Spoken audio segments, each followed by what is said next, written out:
I am just being truly honest, truly raw कि exam में मैं क्या सोच रही थी, क्या हुआ क्या नहीं हुआ। मेरा सिर्फ वही बताने का आपको रीजन है कि आपको समझ आए आपने कैसे सोचना है, आपने कैसे अपना आइडिया बनाना है। ये सारे के सारे क्वेश्चंस वो क्वेश्चंस हैं जो मैंने खुद अटेम्प्ट किए हैं पेपर वाले दिन, और पेपर वाले दिन ही गलत है सही है मैंने वहीं पर चीज़ों को मार्क किया है। मेरा एग्जाम से पहले क्या थॉट प्रोसेस था, एग्जाम के दौरान क्या थॉट प्रोसेस था, ताकि आप डिकोड कर सकें कि एग्जाम के दौरान मैं क्या सोच रही थी, कैसे मैंने सोचा, कैसे मैंने चीज़ें सही करी और क्या मैंने गलतियां करी जो आप गलतियां ना करो। I can promise this will work for every hard working student. As a student मैं आपसे बात कर रही हूँ, try to have trust in me, faith in me, whatever I am going to tell you. ऐसे questions में risk नहीं लिया जाता। जब एलिमिनेशन ही खत्म हो जाए, यहाँ पर अगर मुझे एक भी नहीं पता, मैं रिस्क नहीं ले सकती, because I am inviting negative marking. Hello dear students, my name is Jasleen Kaur and I welcome you all to Sarthi IAS. I'm your mentor as well as history educator at Sarthi IAS. तो आज के session में हम एक absolutely important aspect of this examination की बात करेंगे, that is strategy towards prelims examination. For that you must be preparing, for that you must be practicing.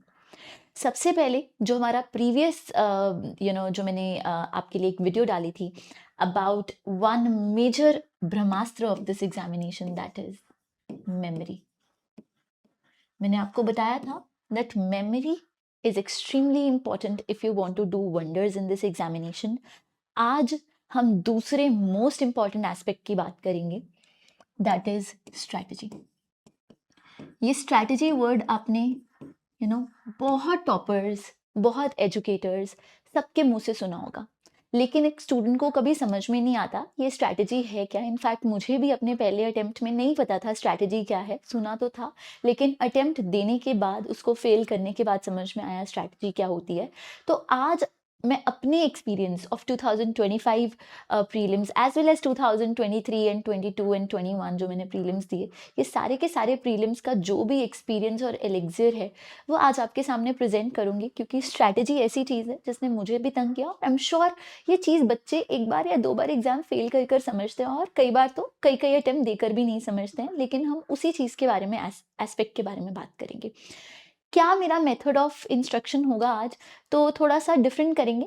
आज मैं एज अ टीचर नहीं, एज अ स्टूडेंट बात करूंगी किस तरीके से मैं 2025 के पेपर में बैठी थी, प्रीलिम्स दिया था, और किस तरीके से मेरा माइंडसेट था, एग्जैक्टली मैं क्या सोच रही थी, मेरा एग्जाम से पहले क्या थॉट प्रोसेस था, एग्जाम के दौरान क्या थॉट प्रोसेस था, ताकि आप डिकोड कर सकें कि एग्जाम के दौरान मैं क्या सोच रही थी, कैसे मैंने सोचा, कैसे मैंने चीज़ें सही करी, और क्या मैंने गलतियां करी जो आप गलतियां ना करो। क्योंकि हमेशा, एटलीस्ट जब मैं स्टूडेंट थी, तो मेरे दिमाग में हमेशा आता था कि ये लोग जो एग्जाम क्लियर करते हैं वो सोचते कैसे हैं, वो पता चल जाए।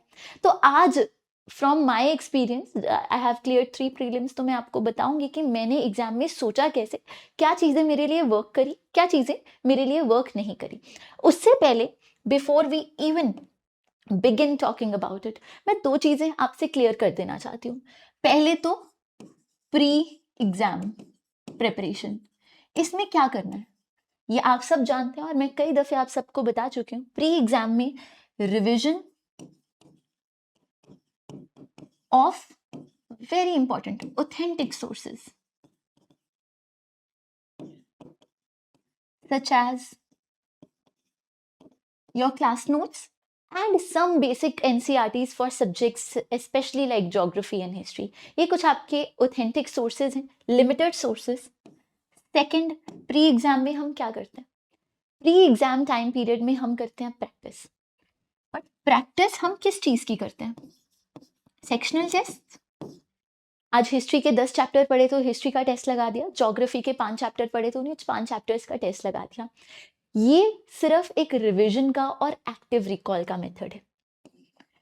Sectional test is just a way of active recall, does not make you exam ready. Please understand this thing, sectional test does not make you exam ready. अब आपके मन में सवाल आएगा, तो सेक्शनल टेस्ट तो लगाए, क्योंकि हम सेक्शनली पढ़ रहे हैं, सब्जेक्ट्स को 1 बाय 1 कर रहे हैं, तो फिर अगर सेक्शनल टेस्ट ना लगाएं तो क्या फुल लेंथ टेस्ट लगाएं? और वो फुल लेंथ टेस्ट लगाने की हिम्मत कैसे आए? Let me tell you one thing, please don't delay full length test. From February onwards start your full length test. आपने पूरा साल पढ़ा है, कुछ तो आता होगा, वो बिलीव के साथ फुल लेंथ टेस्ट लगाने, क्योंकि फुल लेंथ टेस्ट में आपको सिर्फ स्टडीज की बात नहीं समझ में आती है, आपके सामने कॉमन सेंस की application, risk taking ability, and you get to know कि क्या चीजें आपके लिए सही हैं, क्या चीजें नहीं हैं। जैसे फॉर इंस्टेंस मेरे केस में मुझे हमेशा पता है कि फैक्ट्स में मैं रिस्क कम लूं, अगर मुझे नहीं पता है तो वो चीजें गलत हो जाती हैं।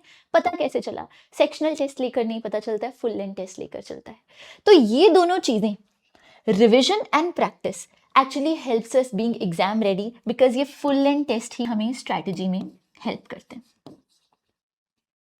अब मैं स्ट्रैटेजी की बात कर ही रही हूँ तो अपनी स्ट्रैटेजी डिस्कस कर लेती हूँ, and I can promise this will work for every hard working student, because हमें जो बोला जाता है, एक मैं मिथ आज बर्स्ट करूंगी आपके लिए। एज अ स्टूडेंट मैं आपसे बात कर, try to have trust in me, faith in me, whatever I am going to tell you. सबसे पहले एग्जाम वाले दिन, अब मैं स्ट्रैटेजी की बात करूं, strategy would be for what? Day of the exam, isn't it? जिस दिन हमारा प्रीलिम्स है उस दिन क्या थॉट प्रोसेस था मेरा, क्या मैं सोच रही थी, और जितने भी मैंने प्रीलिम्स दिए मेरा थॉट प्रोसेस एग्जैक्ट सेम रहा, and it has worked for me. सबसे पहले स्टेइंग काम। एग्जाम सिर्फ एक दिन का है और आपकी सालों की मेहनत ये एक दिन डिसाइड करता है, आप माने या ना माने। तो उस दिन आप काम रहना आपका ना सिर्फ जरूरत है बट आपके लिए नेसेसिटी है। तो staying calm is very very important. So no matter what, I had to keep calm and I did keep calm. ये सबसे फंडामेंटल चीज है, सबसे ज्यादा इंपॉर्टेंट चीज है। दूसरी चीज, knowing how many questions will I attempt. I knew I will not under attempt less than 85 to 90. And let me tell you one thing, in your practice, I'm not telling you आप भी 85 to 90 करके आए. What I'm trying to tell you, आप 85 to 90 का हमेशा M रखें. Reason being, it will push you to revise better. And मैं अपने एक्सपीरियंस से बता सकती हूँ, कोई भी बच्चा जिसने बेसिक सोर्सेस, करंट अफेयर्स और ऑल दोज नेसेसरी थिंग्स जो एग्जाम में चाहिए, नेसेसरी नॉट ऑप्शनल थिंग्स, जो एग्जाम के लिए चाहिए उसने किए हैं, तो 80 to 90 क्वेश्चंस कर सकता है, आराम से कर सकता है। अगर आप 85 to 90 क्वेश्चन मुश्किल से मुश्किल पेपर आ जाए नहीं कर पा रहे हैं, तो कहीं ना कहीं आपकी स्ट्रैटेजी में आपकी revision, B it revision, B it application of common sense,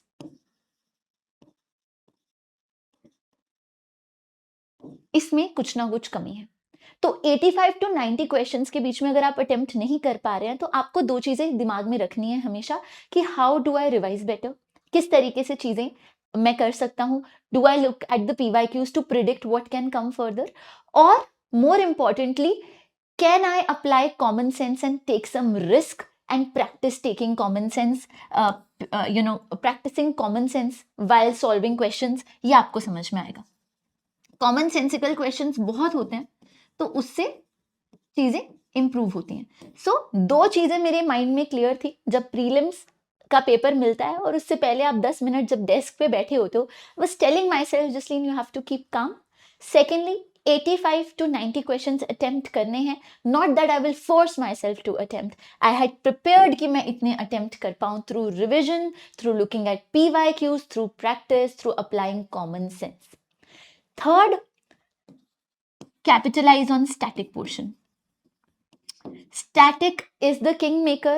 I can tell you current affairs आप कितने ही कर लोगे, करंट अफेयर्स चेंज होते रहते हैं, एक्सपैंड होते रहते हैं, कितना भी पढ़ लो वो आप बार बार रिवाइज नहीं कर सकते, वो अपडेट होते हैं। Not that they are not important, they are very very essential for this examination, but current affairs में आप उतना रिवाइज नहीं कर सकते, उतना इंटरनलाइज नहीं कर सकते जितना स्टैटिक में। तो स्टैटिक ऐसी चीज है जो आपने एक बार ढंग से पढ़ ली तो आपसे कोई छीनने नहीं वाला। चौथी चीज, अप्लाइंग कॉमन सेंस। तो जब एग्जाम में मुझे पेपर नहीं मिला था तब ये दो चीजें मेरे माइंड में क्लियर थी, काम रहना है और 85 to 90 क्वेश्चंस करने हैं और पहली दफे नहीं कर लेने इन 2 iterations. That means time management भी करना है। वॉच सामने बाहर खड़ी हुई है, बाहर तो नहीं खड़ी हुई, वॉच सामने रखी हुई है। 2 iterations, that means time management कैसे सिंपल था, 90 प्लस 30 मिनट्स। 90 मिनट में फर्स्ट आइटरेशन, 30 मिनट्स में दूसरी iteration. Now this is not what I am suggesting to you. Practice कर करके मुझको ये समझ में आ गया कि अगर मुझे कामली पेपर करना है तो मुझे क्वेश्चंस पढ़ने के लिए टाइम भी चाहिए, तो मैंने अपने आप को 90 मिनट्स दिए और 30 मिनट्स मेरे लिए काफ़ी थे सेकेंड आइटरेशन करने के लिए। तो ये मैंने टाइम मैनेजमेंट अपने लिए सोची थी कि पहले 90 मिनट्स में एटलीस्ट 50 to 60 क्वेश्चन मेरे हो जाने चाहिए उसी वक्त, और लास्ट 30 मिनट्स में रिमेनिंग 20-25 क्वेश्चन मैं करूँगी। ये मैंने अपना टाइम मैनेजमेंट सोचा हुआ था। व्हेन द पेपर केम, कौन सी चीजें मैंने टारगेट की, क्या मैंने पहले क्वेश्चन से शुरू किया या आखिरी क्वेश्चन से शुरू किया या उबड़ खाबड़ उथल पुथल कर कर पेपर कहीं से भी अटेम्प्ट करना शुरू कर दिया, ये मैटर नहीं करता है। आप शुरू से शुरू करो या एंड से शुरू करो। मैंने शुरू से शुरू करने की कोशिश करी क्योंकि मुझे डर था कि OMR शीट में गलत ना भर दूं, वो बहुत इंपॉर्टेंट थी। सो मैंने क्वेश्चन नंबर 1 से ही शुरू किया, दैट इज वन थिंग। और उन क्वेश्चंस में से कौन से क्वेश्चंस मैंने पहले टारगेट किए, सबसे पहले स्टैटिक, जो आपके स्टैटिक क्वेश्चंस हैं, history, geography, polity and science and tech, environment, ये सारे सब्जेक्ट्स जो आपने सबने पढ़े हुए हैं वो क्वेश्चंस। मान लो पंचायती राज के ऊपर क्वेश्चन आ गया, कोई भी ऐसा क्वेश्चन आ गया जो मैंने अपनी किताब में पढ़ा है, वो सबसे पहले मैं अटेम्प्ट करूंगी। और आसपास स्पोर्ट्स के क्वेश्चंस आ गए, कोई भी ऐसा क्वेश्चन आ गया जो मैंने नहीं पढ़ा, करंट अफेयर से क्वेश्चन आ गया, मैं उनके ऊपर टाइम इन्वेस्ट नहीं करूंगी। मेरा एम था 10 मिनट में 11 से 12 क्वेश्चन क्लैरिटी के साथ रीड करने हैं और वही अटेम्प्ट करने हैं जो मुझे आते हैं। दूसरा, कॉमन सेंसिकल क्वेश्चन भी मैंने फर्स्ट गो में ही करे। साइंस एंड टेक, इन्वायरमेंट जैसे सब्जेक्ट्स में कॉमन सेंसिकल क्वेश्चंस बहुत सारे देखने को मिलते हैं, तो वो मैंने अटेम्प्ट करे। अब मैं आपको प्रेजेंट करूंगी अपना paper. This was my paper, उसी के मैंने उसी को स्कैन किया है। आई हैड सेट सी, और इस पेपर को मैंने कैसे सॉल्व किया, पेपर में ही हम सब बच्चे जो एग्जाम को अटेम्प्ट करते हैं, वो सारे के सारे बच्चे पेपर को उसी पे ही वो मार्क करते हैं ताकि घर आके चेक कर सके कि आंसर सही है कि नहीं। सो जो भी है, मेरा कौन सा क्वेश्चन सही हुआ कौन सा गलत हुआ आपके सामने है। ये उसी दिन का, एग्जाम वाले दिन मैंने ये मार्क किया था अपने पेपर पे और घर आके चेक किया था सही है कि गलत है। तो इससे मैं कुछ आपको दिखाना चाहती हूँ, ठीक है। तो सबसे पहले ये क्वेश्चन था, consider the following statement. By no means I am gonna discuss PYQs here. मैं सिर्फ थॉट प्रोसेस बताना चाहती हूँ, और सही है या गलत है जवाब आपके सामने है। This is completely honest and brutal, कोई गलतियां मैं छुपाने नहीं वाली हूँ, because we don't have to make anyone suffer, ताकि सारे के सारे समझ सके जिन्होंने अटेम्प्ट दिया है वो कैसे चीजें हैंडल करते हैं। स्टार्ट करते हैं हम। ये सारे के सारे क्वेश्चंस वो क्वेश्चंस हैं जो मैंने खुद अटेम्प्ट किए हैं पेपर वाले दिन, और पेपर वाले दिन ही गलत है सही है मैंने वहीं पर चीजों को मार्क किया है, ठीक है। तो ये देखते हैं, पहला क्वेश्चन देखा और सबसे पहले मैंने क्या पढ़ा, आप ये समझना, आई ऑलवेज रीड दिस। क्या कमांड है यूपीएससी की, which of the statements given above are not correct. मैंने ये नहीं पढ़ा कि क्वेश्चन किसके बारे में है, किस सब्जेक्ट के बारे में है। फर्स्ट क्वेश्चन नंबर और फिर क्या कमांड है वो पढ़ा, और यही आदत हर एक क्वेश्चन की थी। करेक्ट है कि इनकरेक्ट है, सिली एरर कभी ना हो, सबसे पहले मुझे पता हो कि इसको पढ़ना किस डायमेंशन में है, ये ढूंढना है कि सही स्टेटमेंट है या गलत स्टेटमेंट है। क्वेश्चन था पंचायती राज के ऊपर, और पंचायती राज इंस्टीट्यूशन जिसने रिवाइज किया है उसका गलत नहीं होगा। Same was the case with me, सही था क्वेश्चन, बिल्कुल सही अटेम्प्ट किया, लक्ष्मीकांत से डायरेक्ट क्वेश्चन था। दूसरा क्वेश्चन था करंट अफेयर से, बिम्स्टेक से, ये भी काफी ज्यादा न्यूज में था और ये मैंने पढ़ा भी था, but my memory I knew it was not very very strong, तो ये क्वेश्चन मेरा गलत हो जाता है, एक सिली एरर से करंट अफेयर से क्वेश्चन था, but that's fine. Next question था गांधी पीस प्राइज। ये क्वेश्चन मैंने फर्स्ट गो में नहीं अटेम्प्ट किया था, बिकॉज मुझे नहीं पता था इसका आंसर, मैंने इसके बारे में कभी नहीं पढ़ा था। सेकेंड आइटरेशन पे मैं इसके लिए आई थी क्योंकि मैंने सोचा था कि मैं 85 to 90 क्वेश्चंस करूंगी, तो मैंने इसके ऊपर रिस्क लिया और वो रिस्क गलत हो गया। बहुत सारे रिस्क गलत भी होंगे, बहुत सारे रिस्क सही भी होंगे, तो ये वन ऑफ द गलत जो हो गया, बट बहुत सारे ऐसे एरियाज होंगे जहां मैंने रिस्क लिया, पीवाईक्यू के पैटर्न पे सोचा और वो सही भी हुए, जिसकी वजह से मेरी स्कोर अराउंड मार्क शीट्स के अकॉर्डिंग, आंसर शीट्स के अकॉर्डिंग 115 to 20 बनी है इन दिस पेपर। बाकी तो मार्क्स आने के बाद पता चलेगा। तो इसमें क्वेश्चन है गगन के ऊपर, GPS aided geo augmented navigation. तो ये क्वेश्चन पीवाईक्यू भी है, हम सब इसके बारे में पढ़ते हैं, साइंस एंड टेक का कोर टॉपिक है। ये सही नहीं होता तो फिर मेरे पढ़ने का कोई फायदा नहीं था, इसको स्टैटिक ही मानेंगे। आगे क्वेश्चन आता है एआई एक्शन समिट, फिर करंट अफेयर का क्वेश्चन था। मेरे करंट अफेयर्स मैंने after at a certain point तक फिक्स किए थे। कुछ करंट अफेयर्स जो मुझको आते थे वो अच्छे भी हुए, कुछ मुझे श्योर नहीं थे वो गलत भी हुए। यहाँ मुझसे एक सिली एरर हो गई। ये वाला क्वेश्चन भी करंट अफेयर से था। इसमें अब प्रॉब्लम क्या थी, ऐसा नहीं था मुझे ये आता नहीं था, बट यहाँ देखें how many of the pairs are correct, only 1, only 2, only 3, only 4। ऐसे क्वेश्चंस में रिस्क नहीं लिया जाता। जब एलिमिनेशन ही खत्म हो जाए, यहां पर अगर मुझे एक भी नहीं पता मैं रिस्क नहीं ले सकती, because I am inviting negative marking. मान लो एट मैक्स मुझे एक नहीं पता, फिर भी मैं अटेम्प्ट कर सकती हूँ। अगर मुझे 2 श्योर नहीं है तो बिल्कुल अटेम्प्ट नहीं कर सकती।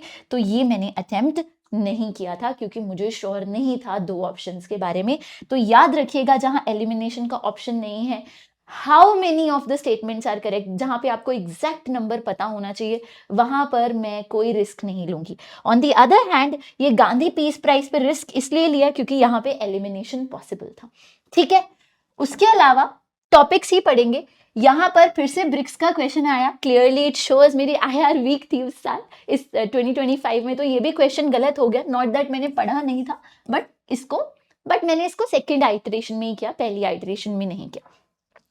8वां क्वेश्चन लोकपाल के ऊपर था। ये गलत नहीं होना चाहिए था क्योंकि ये लक्ष्मीकांत से आया, but it shows you that ये क्वेश्चन गलत हुआ। स्टैटिक से भी गलतियां होती हैं, रिवीजन इसीलिए इंपॉर्टेंट होता है। डायरेक्ट क्वेश्चन लक्ष्मीकांत से था, फिर भी ये गलत हुआ, नहीं गलत होना चाहिए था। तो ऐसी गलतियों से आपको बचना है। Revision is the key. Multiple sources के पीछे मत भागो, एक ही बुक करो, बार बार करो, उसी को प्रैक्टिस करो और उसी को पढ़ो, उसी को ही अपना बाइबल मानो। That's the most important thing. So one mistake from static which I shouldn't have done, I had made by now. उसके अलावा खो खो के ऊपर क्वेश्चन आया था। मैं झूठ नहीं कहूंगी, ये मैंने बस अपना गेस वर्क ही किया था। इसमें वही लास्ट में सेकेंड आइटरेशन में स्पोर्ट्स का क्वेश्चन था। पहले अटेम्प्ट में मेरे को ध्यान में था कि स्पोर्ट्स के क्वेश्चन सॉल्व किए जा सकते हैं, उनको छोड़ना नहीं है। तो मैंने इसको रीड किया, मुझे समझ आया कि जो मैंने गेस किया, गेस दैट मीन्स कर सकते हो, बट थोड़ा सा कैलिब्रेटेड गेस, तो इसको मैंने किया। ये मुझे कोई दुख नहीं था कि ये गलत भी होता था, बिकॉज मेरे को तब तक पता था कि मेरे कुछ 82 83 क्वेश्चंस मैंने अच्छे से किए हैं। 7 5 6 क्वेश्चंस अगर मैं गेस कर भी लूँ तो कोई प्रॉब्लम नहीं है। तो ये एक गेस वर्क था। उसके अलावा ये जो आपका है ये भी स्पोर्ट्स का है, ये सही हुआ तो ये गलत हो गया। ठीक है, तो ये चीज है। उसके अलावा फिर क्वेश्चन आता है आपका रेयर अर्थ एलिमेंट्स में। ये भी सबको पता होना चाहिए, ये भी आपका basic geography, basic current affair से क्वेश्चन है। और ये इस साल का सिर्फ करंट अफेयर्स नहीं है, और ये लॉजिकल क्वेश्चन है। स्टेटमेंट 1 और स्टेटमेंट 2 अगर आपको MCQ सॉल्विंग आती है, नॉलेज से ज्यादा कॉमन सेंस और MCQ स्किल से ये क्वेश्चन सॉल्व हो सकता था, उसी तरीके से ये कर लिया। ये क्वेश्चन रेलवेज के ऊपर आता है, ये भी करंट अफेयर्स में था, ना सिर्फ इस साल का। यूपीएससी में आपको ये जानना होगा, प्रीलिम्स में ना सिर्फ इस साल के करंट अफेयर्स आते हैं, पुराने करंट अफेयर्स का कॉन्टेक्स्ट। स्पेशली अगर आप देर से इस एग्जाम की तैयारी कर रहे हैं तो आपको इस एग्जाम में रिवॉर्ड मिलता है। जैसे मैं कई साल से इस एग्जाम की प्रिपरेशन कर रही थी, तो मैंने पहले काफी टाइम से, सालों से मैं करंट अफेयर्स पढ़ रही हूँ, तो वो अंडरस्टैंडिंग जरूर हेल्प करती है। तो ये चीज, और साथ में मेंस की प्रिपरेशन भी ऐसे क्वेश्चंस करने में। Indian railways is a topic of your mains, तो मेंस में GS3 की प्रिपरेशन ने भी इस क्वेश्चन को सॉल्व करने के लिए ध्यान दिया। I am just being truly honest, truly raw कि एग्जाम में मैं क्या सोच रही थी, क्या हुआ क्या नहीं हुआ। मेरा सिर्फ वही बताने का आपको रीजन है कि आपको समझ आए आपने कैसे सोचना है, आपने कैसे अपना आइडिया बनाना है। फिर ये क्वेश्चन हुआ, ये भी करंट अफेयर से था और काफी ज्यादा न्यूज में था, स्पेडेक्स एंड एक्सिम 4। तो ये तो सही होना ही था, सबको पता था कि ये करंट अफेयर इंपॉर्टेंट है और सब करके गए थे सीरियस स्टूडेंट्स। उसी के साथ साथ ये वाला क्वेश्चन भी था, ये मैंने सर्कल किया हुआ है, बहुत सोचा। अगेन वही क्वेश्चन है, how many of the pairs are correct. नहीं समझ में आया, श्योर नहीं था, तो मैंने इसको अटेम्प्ट नहीं किया। फिर ये artificial way of causing rainfall, air pollution, वही जो सारे बच्चों के साथ होता है। दो ऑप्शंस में कंफ्यूज हो गए और उस ऑप्शन में गलत ऑप्शन चूज करी, बट इसको हम गलती नहीं मानेंगे, इसमें हम ये रिस्क करना पड़ता है। कुछ ऑप्शन सही हो जाते हैं, कुछ नहीं सही होती। इसमें मैं सिल्वर नाइट्रेट और नाइट्रेट एंड पोटेशियम आयोडाइड और सिल्वर नाइट्रेट और पोटेशियम क्लोराइड में कंफ्यूज थी, मैंने गलत वाला ऑप्शन चूज कर लिया। उसी के साथ साथ आपका प्रेसिडेंट के ऊपर क्वेश्चन है, लक्ष्मीकांत से गलत नहीं हुआ। अभी तक आपने ये नोटिस किया है, जो आपका डायरेक्ट बेसिक सोर्सेस थे, लोकपाल के अलावा कोई क्वेश्चन गलत नहीं हुआ। लोकपाल भी क्यों गलत हुआ? क्योंकि लोकपाल को सीरियसली, ये वाले टॉपिक को सीरियसली नहीं लिया था। व्हाई? क्योंकि पहली बार इसके ऊपर क्वेश्चन आया था। तो जो भी टॉपिक हैं आपके फंडामेंटल बुक में है, उसको सीरियसली लेना जरूरी है। अदरवाइज अगर गलत हुए हैं तो रैंडम गेस, वो भी कैलिब्रेटेड है, ऐसा नहीं है कि ब्लाइंडली गेस किए हैं, कैलिब्रेटेड है कि ट्राई कर सकते हैं। कैसे कैलिब्रेटेड है? एक्सपीरियंस की वजह से नैक आ जाता है, सॉल्व करते करते, फुल लेंथ टेस्ट करते करते समझ आ जाता है, पीवाईक्यूज सॉल्व करते करते समझ में आता है। दूसरा क्या गलत हुआ? करंट अफेयर्स जिनमें लैक ऑफ रिविजन थी, एक दफा ही पढ़ा था। तो ये बात समझे, by no means you should be getting current affairs wrong too, but ऐसी चीजें हम अवॉइड नहीं कर सकते हैं। These are unavoidable, because exam वाले दिन आप कितना भी ट्राई करो, कुछ ना कुछ गलतियां होंगी। एग्रीगेट स्कोर पॉजिटिव होना चाहिए और कट ऑफ से तो अच्छी खासी आ ही जाती है अगर आप ये चीजें फोकस करो। फिर ये वाला क्वेश्चन है, अगेन कोर पॉलिटी से है, speaker of the house, house of people, आराम से हो गया था, लक्ष्मीकांत से डायरेक्टली क्वेश्चन है। फिर आगे भी ये 10 शेड्यूल से क्वेश्चन है, लक्ष्मीकांत से था, आप यहां देख सकते हैं, मैंने आकर चेक किया था, सही हुआ। उसके बाद फिर से पॉलिटी का क्वेश्चन है, बैक टू बैक सही हो रहे हैं। इससे एक और चीज समझ में आती है, नो मैटर व्हाट, स्टार्टिंग में बहुत सारे ऐसे क्वेश्चंस थे, आपने देखा बैक टू बैक गलत हुए हैं क्वेश्चन। करंट अफेयर्स के क्वेश्चन थे जो मैं श्योर नहीं थी, रैंडम क्वेश्चंस थे जिनके बारे में मुझे कुछ नहीं पता थे। चाहती तो पहले 10 सवालों में ही हार मान सकती थी कि नहीं होगा, ये मैं कर चुकी थी पहले अटेम्प्ट में। अब मुझे पता था ऐसे क्वेश्चंस, पहले 50 क्वेश्चंस भी ऐसे आ जाएं which I don't know, I have no clue about, I will still not lose my calmness, because you have to be positive कि जिस बच्चे ने डेफिनेटली ढंग से पढ़ा है, मेहनत करी है, उसको अपनी मेहनत पे विश्वास करना पड़ेगा और उसको एक्सपेक्ट करना पड़ेगा कि अगर ये टफ क्वेश्चंस हैं, ये बाउंसर सिर्फ मेरे लिए नहीं है, सबके लिए, और इजी क्वेश्चंस आएंगे, जो मैंने पढ़ा है उसमें से क्वेश्चंस आएंगे। मुझे बस दो चीजों के ऊपर ध्यान देना है, one is clear reading, correct को इनकरेक्ट नहीं पढ़ लेना है, नॉट को नॉट को नॉट की तरह पढ़ना है, उसको ओमिट नहीं कर लेना है। दूसरा टाइम मैनेजमेंट, वेरी इंपॉर्टेंट, और ये फुल लेंथ टेस्ट दिए बिना नहीं आती है। तो दो चीजें थी, दो ही जगह दिमाग चल रहा था बार बार, क्लियर रीडिंग और दूसरा 1 मिनट के अंदर अंदर मैं 1.5 से 2 क्वेश्चंस रीड कर पा रही हूँ कि नहीं कर पा रही हूँ। और अगर आप नहीं कर पा रहे हो, यही प्रैक्टिस है, इसी के लिए आपको प्रैक्टिस करनी है, दिस इज प्रिपरेशन। ठीक है जी। उसके अलावा अगर और क्वेश्चंस देखें तो ये भी question, nature restoration law to tackle climate change, इसका भी मुझे श्योर आंसर नहीं पता था, ये सही हो गया। श्योर नहीं पता था, इसको मैंने कैसे सॉल्व किया, पीवाईक्यूज बहुत बार सॉल्व किए हुए थे, 3-4 बार किए थे, और पीवाईक्यूज को सॉल्व करते करते समझ में आ जाता है इसका ऑप्शन यही होएगा, बस उसी अंडरस्टैंडिंग पे मैंने किया था इसको सही, और ये सही हो गया। और आपने अब तक देख लिया, ऐसे कई क्वेश्चंस मैंने किए हैं, but in the first go क्या मैंने इसको सॉल्व किया था? बिल्कुल भी नहीं, फर्स्ट गो नहीं किया था। फर्स्ट गो में मेरे को पता चल गया था कि 60-70 क्वेश्चंस जो मैंने अटेम्प्ट किए, majority of them are correct, तभी मैंने ये रिस्क लिए थे। उसके अलावा sedition has become my religion, अब हिस्ट्री का क्वेश्चन है। अब आप सोचेंगे मेरा तो डेफिनेटली सही होना चाहिए, क्या आपको ये ऑप्शन दिख रही है, publicly violating salt law? Attempt करते करते मैंने नहीं किया, बिकॉज मेरे दिमाग में एक चीज आई, एग्जाम वाले दिन कि Jasleen history, even though it's my favorite subject, it's the subject I teach, it's my optional, and this is what I've been studying since 10 years of my life constantly.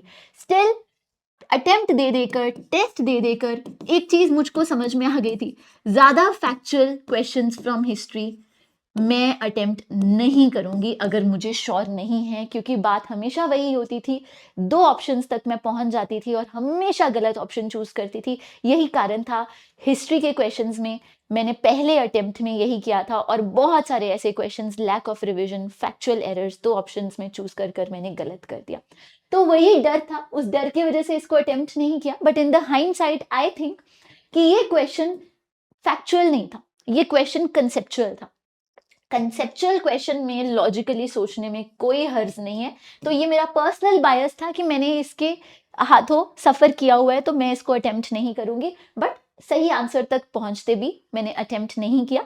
But ये चीज सबके साथ होती है, आपके साथ भी होगी। कुछ जगह आप कहोगे, पैट करोगे, शुक्र है वो अटेम्प्ट कर लिया, शुक्र है ये अटेम्प्ट नहीं किया, और कहीं कहीं आपको लगेगा काश ये अटेम्प्ट कर देता। But it is totally normal as long as your fundamental principles are clear, that I have to attempt these many questions. और वो अटेम्प्ट वही बच्चा कर सकता है, मैं बार बार कह रही हूँ, जिसने पहले तो पढ़ाई अच्छे से करी हो, 3-4 क्लियर रिविजन्स करी हो, टेस्टिंग कर एक्टिव रिकॉल किया हो, सेक्शनल टेस्ट के थ्रू एक्टिव रिकॉल किया हो, और फुल लेंथ टेस्ट से अपनी time management and clarity of reading को इंप्रूव किया हो। फुल लेंथ टेस्ट में आपको 3 चीजें समझ आती हैं, clarity of reading, clear reading की आदत डल जाती है, ये फास्ट रीडिंग की आदत पड़ जाती है, सेपरेटिंग ग्रीन एंड चाफ।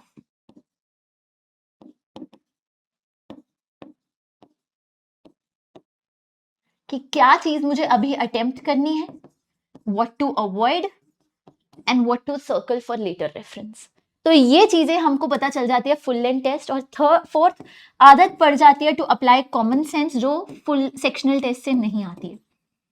तो FLTs प्लीज करना, कम से कम 10 से 12 FLTs, और 10 से 12 UPSC के PYQs के FLT is non negotiable. This is the single most important thing that one student needs to do after they have done their fundamentals, right? Okay, so that is there. फिर ये question है dancing girl के ऊपर, बिल्कुल NCERT के ऊपर, गलत नहीं होना चाहिए था। उसके बाद लीगल डिफेंस वाला, ये भी NCERT से क्वेश्चन है, ये भी सही हो गया। उसके बाद ये पूना पैक के ऊपर क्वेश्चन है, ये भी सही हो गया। ये वाला क्वेश्चन आपका पपाया, पाइनएप्पल, गुआवा वाला, ये भी सही था, इसमें गलत मार्क किया हुआ है, ये भी सही हो गया। उसके बाद आपका कुछ करंट अफेयर से क्वेश्चन था, how many of the above countries have more than 4 time zone. बहुत एग्जाम में दिमाग लगाया था इस पे, बट नहीं सही हुआ, एंड इट्स ओके, वो कहीं ना कहीं हो जाता है। So that is there. इसके बाद ये भी करंट अफेयर से क्वेश्चन था। ये करंट अफेयर से एक्चुअली क्वेश्चन नहीं था, this is application of geography. जिस बच्चे ने, अब इससे मैं एक और लेसन शेयर करना चाहती हूं, never ever ignore concepts of what, geography and economics. किसी भी सब्जेक्ट के जिसमें भी कॉन्सेप्ट्स हैं, बट इन सब्जेक्ट्स में ज्यादा कॉन्सेप्ट्स होते हैं, science and tech also. Never ever do that blunder. आज तक कभी यूपीएससी ने ज्योग्राफी के टाइम जोन की एप्लीकेशन के ऊपर फोकस नहीं किया था कि when Monday is in this place, Tuesday is in this place. ये वो वाला चैप्टर है जहां पर इंटरनेशनल डेट लाइन के बारे में आपको पता चलता है। अगर आपको नहीं समझ आ रहा, fight for understanding that. Economics में बहुत सारे क्वेश्चंस आए, GDP, nominal GDP, application based question नहीं आए थे। इस बार लिटरली नंबर्स में क्वेश्चन आया कि बताओ कितनी रह जाएगी। तो वो बच्चा जो क्लैरिटी के साथ पढ़ रहा है, इन कॉन्सेप्ट्स को इग्नोर नहीं कर रहा है, उसके तो सही होंगे। जो बच्चा सिर्फ ये देख रहा है कि PYQs में क्या आया, इसमें नहीं आया तो इस टॉपिक को छोड़ देते हैं, ऐसी गलती मत करना। जो आपके सिलेबस का पार्ट है, you have to do it, you have to do justice. So ये सब डिस्कस करने का तभी फायदा है जब आपके फंडामेंटल्स क्लियर हो, फैक्चुअल क्लैरिटी हो, दूसरा कॉन्सेप्ट्स पे कोई कॉम्प्रोमाइज ना हो। और कॉन्सेप्ट्स कौन से? जो आपके फंडामेंटल सोर्सेज में। ऐसा कुछ भी मैं नहीं कह रही हूं जो आपको एक्स्ट्रा करना है। आपकी एनसीईआरटी या स्टैंडर्ड बुक्स, और स्टैंडर्ड बुक्स एनसीईआरटी सारे जानते हैं कौन से हैं। और अगर आप पढ़ाई कर रहे हो even with any institute for that matter, तो उनके नोट्स ने ये सब रेफर किया होता है। ठीक है, तो वही चीज़ है, वही आपके फंडामेंटल सोर्स आप खुद पढ़ो या फिर किसी कोचिंग इंस्टीट्यूट के नोट से पढ़ो, बात एक ही है। बट एनसीईआरटी एक बार जरूर देखनी चाहिए, स्पेशली हिस्ट्री ज्योग्राफी की। ठीक है, चलो वापस आते हैं। सेल्फ रिस्पेक्ट वो मूवमेंट, ये तो केक वॉक क्वेश्चन था। उसके अलावा ये करंट अफेयर का क्वेश्चन, अब ये क्वेश्चन मेरा सही कैसे हुआ? It was the question about resources. Botswana में डायमंड मिलते हैं, और ये क्वेश्चन भी how many of them are correct, exact पता होना चाहिए। इंडोनेशिया में क्या मिलता है, चिले में क्या मिलता है, बोट्सवाना में क्या मिलता है। This is a question driven from PYQs के ट्रेंड्स। कई बार क्वेश्चन आया है, कोबाल्ट का लार्जेस्ट प्रोड्यूसर कौन है, इस मेटल का लार्जेस्ट प्रोड्यूसर कौन है, कोकोआ सबसे ज्यादा कहाँ पे मिलता है, लार्जेस्ट प्रोड्यूसर कौन है, ओरिजिन स्टेट कौन सा है। बकायदा ज्योग्राफी के मेरे पास 1 पेजर नोट्स थे, जहां पर मैंने सारे के सारे इंपॉर्टेंट मिनरल्स, उनके लार्जेस्ट स्टेट्स और इंडिया में कौन सी स्टेट है, सब कुछ लिखा हुआ था। चाहे वो मिनरल्स हो, चाहे वो आपकी क्रॉप्स हो। ये पपाया गुआवा वाला क्वेश्चन जो मैंने आपको हिस्ट्री में दिखाया, सुपर रेपिटेटिव, 2024 में भी आया, उससे पहले भी कई दफे आया। फ्रूट्स के ऊपर क्वेश्चन, हिस्ट्री ज्योग्राफी का मिक्स है। तो इन चीजों के ऊपर पीवाईक्यूज को समझकर आप पे एक्स्ट्रा काम करना पड़ता है कि ये पहले भी पूछा गया, आगे भी पूछा जाएगा। 2025 paper is the mirror of 2026 paper, याद रखना।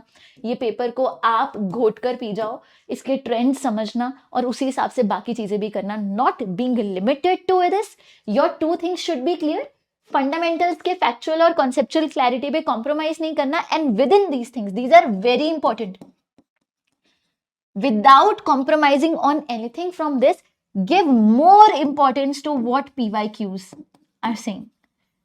This is not about being less important and being more important. This is about being more important and very much important. So you cannot ignore anything, but you need to have an eye for what can definitely come. And I was predicting this, to be very honest. ये question solve हो गया simple मेरी history optional की knowledge से, कि ये चीजें मुझे पता है कि ये नॉर्मैंडी कहाँ पे है, सार्डिनिया कहाँ पे है, इटालियन यूनिफिकेशन पढ़ी हुई थी, और ये नाम simple common sense newspaper reading से ये समझ में आ जाता है। तो UPSC also test newspaper reading, common sense basically. ठीक है जी, और ऐसे क्वेश्चंस गलत हो जाते हैं। फिर रेवेन्यू एक्सपेंडिचर लिटरली नंबर्स में क्वेश्चन था, सॉल्व भी किया है, देखो आपके सामने -6000 लिखा हुआ है, सही हो गया, एप्लीकेशन पता थी। करंट अफेयर से क्वेश्चन है बहुत ज्यादा, मैपिंग के थ्रू अगर पढ़ा होगा, आईआर, हिस्ट्री, ज्योग्राफी, मैप्स के बिना ये सब्जेक्ट्स पॉसिबल नहीं है। And all my students who have been studying with me in Emac would agree that Emac which they never liked, some of them tell me they have started to like it, क्योंकि समझ आनी शुरू हो गई ना। Maps के साथ समझ भी आती है, सॉल्व भी होती है, तो mapping is very important in subjects के लिए। तो ये मैपिंग का क्वेश्चन है, international north south transport corridor में कौन सी कंट्रीज में ये कनेक्ट करता है, तो सही तो होना ही था। उसके बाद ये करंट अफेयर का क्वेश्चन है, ये भी statement 1 statement 2 which of the following correct. तो इसमें मैंने सिंपल सा एक हैक समझा था कि इसमें से एक स्टेटमेंट, जब आपको 2 स्टेटमेंट मिली हैं और इसमें ऑप्शन क्या है, both statement 1 and 2 are correct and 2 is correct explanation, both statement 1 and 2 are correct, 2 is not a correct explanation, statement 1 is correct, 2 is incorrect, statement 1 is incorrect, statement 2 is correct. That means definitely अगर हम common sense लगाएं, एक statement 100% सही है, तो मुझे इसके बारे में कुछ भी नहीं पता। ये क्वेश्चन ऐसे हैं, बेस्ट ऑफ क्वेश्चंस ये स्टेटमेंट बेस्ड वाले questions, and worst of questions अगर आपको नैक नहीं आता है, इसमें आपको सॉल्विंग स्किल चाहिए। ऐसा नहीं है मुझे इसके बारे में बहुत पता था, बट मेरे को इतना पता था कि इसमें से एक स्टेटमेंट डेफिनेटली सही है और दूसरी स्टेटमेंट मैंने फाइंड आउट करनी है, गलत साउंड कर रही है कि सही साउंड कर रही है, लिंक कर कर प्रैक्टिस कर कर ये चीज़ आ जाती है। तो MCQ solving is very very important. So आप समझ पा रहे हो कि यूपीएससी का प्रीलिम्स एक होलिस्टिक अंडरस्टैंडिंग लगता है। आई एम जस्ट होपिंग कि आपको ऐसा नहीं लग रहा है कि अरे इतना कुछ करना है, इतना कुछ नहीं करना है, सिस्टमैटिक स्टडीज हैं। In fact a very simple routine of fundamentals, को 100% देकर करना, क्योंकि इससे आप कट ऑफ के पास पहुंच जाओगे, इतना करके भी स्टैटिक दैट इज। और करंट अफेयर्स का अंडरस्टैंडिंग, बेसिक अंडरस्टैंडिंग जो हर एक स्टूडेंट को होनी चाहिए, बट कॉन्फिडेंस के साथ एग्जाम क्रॉस करना। और कॉन्फिडेंस के साथ एग्जाम क्रॉस करने के लिए आपको प्रैक्टिस लगेगी। प्रैक्टिस के लिए आपको FLTs लगाने पड़ेंगे। FLTs लगेंगे तो स्ट्रैटेजी बनेगी। स्ट्रैटेजी बनेगी तो ना सिर्फ प्रीलिम्स पास करोगे, 100% श्योरिटी के साथ पास करोगे कि मेरा 100% हो रहा है। सो जो मैं आपको बता रही हूँ बिल्कुल सही बता रही हूँ, ऑनेस्टली बता रही हूँ, ट्राइड एंड टेस्टेड है। एक आइडिया एक बार गलत हो सकता है, एक बार सही हो सकता है, 2 बार सही हो सकता है, 3 बार लगातार सही नहीं हो सकता है। तो ये चीज़ मेरी ऑनेस्ट सजेशन रहेगी, तो आप इस चीज़ को ध्यान देना। Strategy is all about knowing time कैसे मैनेज करना है। दूसरा, क्वेश्चंस टू अटेम्प्ट। और ये क्वेश्चन ना, आई विल बी ब्रूटली ऑनेस्ट, 80 से कम किसी को नहीं करने चाहिए, कभी भी नहीं करने चाहिए। 80 से कम नहीं करने हैं। अगर नहीं हो रहे हैं तो आपकी पढ़ाई में कमी है, सॉल्विंग में कमी है। तो सवाल ये नहीं है कि what is your bare optimum, that's the worst myth, I don't know why it is created. As a student I can tell you 80 से कम नहीं करने होते हैं अटेम्प्ट। अंडर अटेम्प्ट का खामियाजा भुगतते हो। अभी हमने बहुत सारे ऐसे क्वेश्चंस किए, इतने साल पढ़ाई कर कर भी वो फिर से गलत हुए। There is always a probability of getting questions wrong which you are sure of, to offset that you have to study. और अगर 80 से आप 90 कर रहे हो, ऐसा नहीं है कि 90 वालों का क्लियर हो जाएगा, बट कोई भी ऐसा स्टूडेंट जिसने बहुत मेहनत की है, बेइंतहा मेहनत करी है, उसका इस वजह से पेपर नहीं रुकेगा कि अंडर अटेम्प्ट किया। और जिसका 90 पे क्लियर नहीं हो रहा है, कहीं ना कहीं उसकी प्रेपरेशन में कमी है। तो ये बात गोल्डन एडवाइस मैं आपको दे रही हूँ, इस बात को ध्यान में देना। प्रैक्टिस में ये नहीं देखना है कि what is the bare optimum number of questions you have to attempt. You have to see that I have to attempt 85 to 90 questions. Now see what all you need to do for it, be it revision, fundamental sources, be it doing PYQs, be it practicing full length tests and knowing how to solve the paper, which Varun sir is also teaching you. Fine, so that is there. और ये चीज कोई भी आपको MCQ solving aptitude सिखा रहा है, मैंने खुद से ही सीखा है, मैंने किसी से नहीं सीखा, आप भी सीख सकते हो। तो ये सारी चीज जो अलग अलग लोग जिन्होंने एग्जाम क्लियर किया है बार बार ये बोलते हैं कि MCQ सॉल्विंग एप्टीट्यूड चाहिए, सॉल्विंग स्किल चाहिए, of course it comes after knowledge, तो वो सही बोल रहे हैं। अलग अलग लोग अपने एक्सपीरियंसेस से एक चीज बोल रहे हो, तो ये MCQ सॉल्विंग एप्टीट्यूड स्ट्रैटेजी, इसको इग्नोर करके मत जाइएगा। एग्जाम के पास पहुंच जाओगे, बिल्कुल पास होते होते तक पहुंच जाओगे, पर क्लियर होना ना होना हमेशा वो सेंटर में रहेगा, किस्मत के ऊपर रहेगा। We have to make our fate, किस्मत पे निर्भर नहीं होना है। फिर यहाँ पर आप कुछ क्वेश्चंस देख सकते हैं। आई एम होपिंग कि आपको ओवरऑल समझ में आ गया, लेकिन हम देखते हैं सारे क्वेश्चंस। ये फिर क्वेश्चन है आपका इधर, ये तो हो गया सही because of MCQ solving.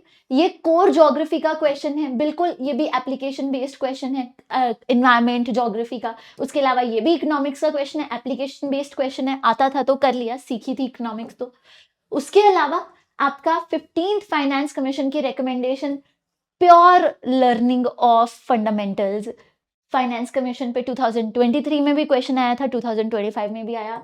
Last 2 years of PYQs are mirrors, please याद रखना, इसको ढंग से करना, इस पेपर का चप्पा चप्पा आपको पता होना चाहिए। उसके अलावा IBRD के ऊपर क्वेश्चन आया था, ये भी फंडामेंटल था, बेसिक क्वेश्चन था, स्टैटिक ही था, है ना। IBRD world bank. उसके अलावा RTGS और नेफ्ट के ऊपर क्वेश्चन था, ये गलत हो गया, आई डोंट नो क्यों हुआ, अब मैं क्वेश्चन नहीं पढ़ रही हूँ, होना तो नहीं चाहिए था। उसके अलावा आपका ये UPI वाला क्वेश्चन बखूबी करंट अफेयर में था, मैंने बार बार नोट डाउन भी किया था, इसको बहुत बार रिवाइज किया था। और ये कैसे नोट डाउन किया था, क्योंकि मुझे PYQs देख देख कर समझ आ गया था कि UPSC किस तरीके से करंट अफेयर्स के कौन से एरियाज पे फोकस करते हैं। कोई भी ऐसा area where India has made achievements, वो UPSC रुकने नहीं वाला। चेस पे भी क्वेश्चन आया था, स्पोर्ट्स पे, डी गुकेश की वजह से, लेकिन वो उन्होंने इतना डिफिकल्ट क्वेश्चन पूछ लिया था कि वो मैंने हिस्ट्री के पर्सपेक्टिव से उसको प्रिपेयर किया था, उन्होंने बिल्कुल कोर रैंकिंग्स के ऊपर पूछ लिया, तो वो गलत हो गया। अदरवाइज ये चीज UPI के ऊपर कौन कौन सी कंट्रीज ने UPI लागू किया है, इसकी न्यूज में भी था, नॉर्मल करंट अफेयर्स पढ़ रहे हो तो आपको पता होगा। उसके अलावा PM सूर्य घर मुफ्त बिजली योजना, ये क्वेश्चन गलत हुआ, पर ये करंट अफेयर से था, सही होना चाहिए था, बट लाइक आई सेड हो जाती हैं गलतियां एग्जाम में, उसी के लिए हमको बफर करना है। उसके अलावा ये क्वेश्चन था ऑर्डिनेंस के ऊपर, कोर पॉलिटी से। आज अभी तक आपने एक भी क्वेश्चन गलत नहीं देखा लोकपाल के ऊपर, क्योंकि I had literally swallowed the book, करना पड़ेगा, ठीक है। ये वाला आपका कुछ क्वेश्चन था अरुणाचल प्रदेश नागालैंड के ऊपर, ये भी करंट अफेयर्स फैक्चुअल क्वेश्चन था, करंट अफेयर नहीं है, फैक्चुअल क्वेश्चन है, और ये पोस्ट इंडिपेंडेंस का क्वेश्चन है, नहीं आता था, हो गया गलत। फिर ये आपका क्वेश्चन है what do you call, again polity का क्वेश्चन है, interstate council, national security commission, zonal council, किस लाइन के ऊपर है ये? 2024 में इसके ऊपर फिर से क्वेश्चन आया था, और सिंपल सा क्वेश्चन था ये पॉलिटी का एक क्वेश्चन यहाँ पर गलत दिख रहा है मुझे आउट ऑफ ऑल द 2। उसके अलावा ये भी लक्ष्मीकांत से था, उसके अलावा ये भी क्वेश्चन सही है, पॉलिटी का है, सीधा डीपीएसपी फंडामेंटल राइट से। फिर पॉलिटी का क्वेश्चन है, सही हो गया। फिर करंट अफेयर का क्वेश्चन है, ये मैंने अटेम्प्ट नहीं किया, फैक्चुअल क्वेश्चन था, मिनिस्ट्री और बोर्ड को करना था, मैंने रिस्क नहीं लिया, मेरे को नहीं लगा लेना चाहिए। उसके अलावा एक और पॉलिटी का क्वेश्चन है, ये स्लाइटली आई थिंक ये भी गलत हो गया। सो अभी तक लोकपाल प्लस 2 और क्वेश्चंस पॉलिटी के गलत हुए। ये भी पॉलिटी का question, can you see the number of questions they are asking from polity, ये भी सही है। ये करंट अफेयर से क्वेश्चन है, how many of them are regulated by petroleum and natural gas regulatory body and how many है, इसमें बहुत लाइकलीहुड था गलत होने का, ये हो गया, पर मैंने फिर भी उसको चांस लिया। तो इस तरीके से आपको समझना है। देन बाकी क्वेश्चन इसी तरीके से है, मैं फटाफट जरा सा दे देती हूँ, जो बता देती हूँ, जो मुझे लेसन्स आपके साथ शेयर करने थे वो मैं शेयर कर चुकी हूँ। बट आप अगर देखना चाहते हैं कि किस तरीके से कौन कौन से सब्जेक्ट्स की क्या वेटेज है, तो we'll quickly finish it on 3-4 more minutes। तो ये आपका अगेन बहुत कॉमन सेंसिकल क्वेश्चन है कि ऑल्टरनेटिव पावर्ड व्हीकल्स में कौन कौन से फ्यूल्स हैं, ये तो किसी को नहीं भी आता, पीवाईक्यूज देखे हैं, फंडामेंटल्स पढ़े हैं, एग्जाम को समझा है, कॉमन सेंसिकली सॉल्व हो जाएगा।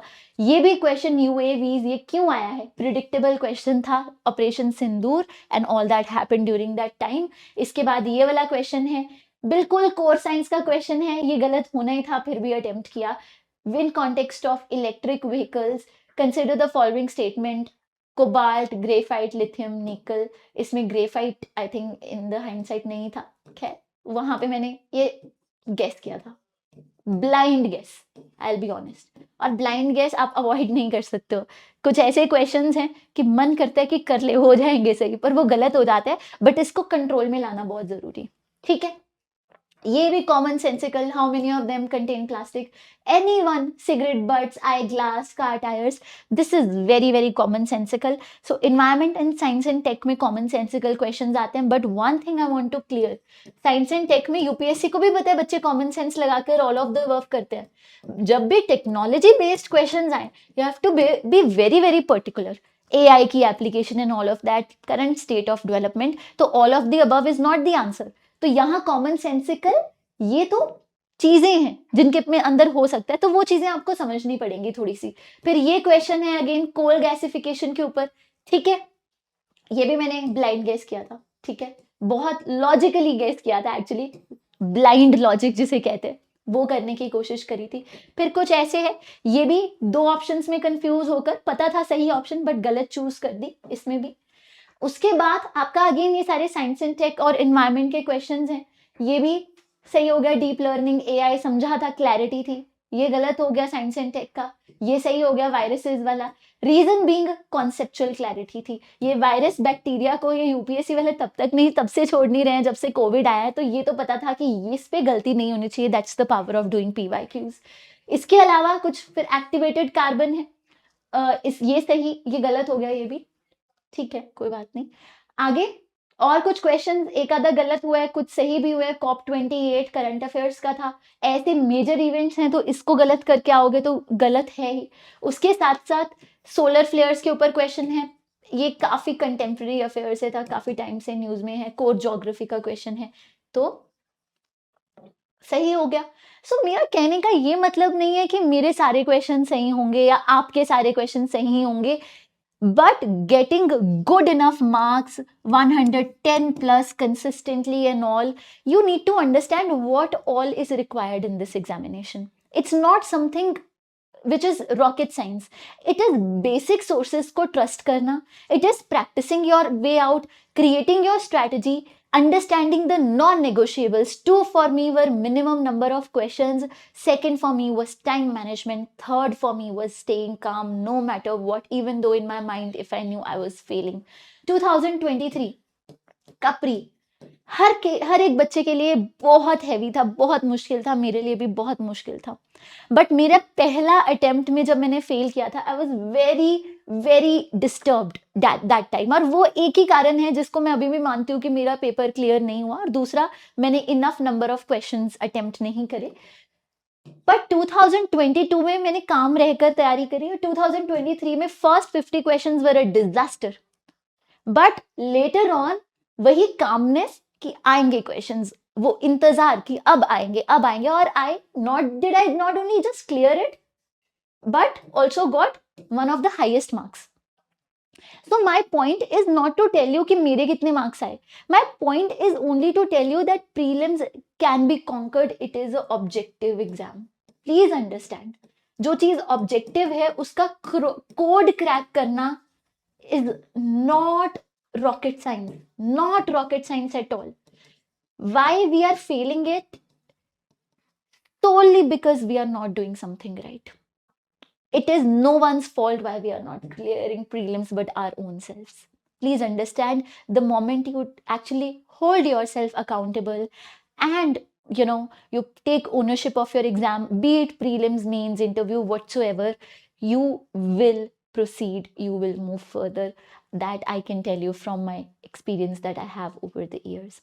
So that is it. With all the compassion and gratitude for all of you, I would end today's session, and I hope you were all able to learn something.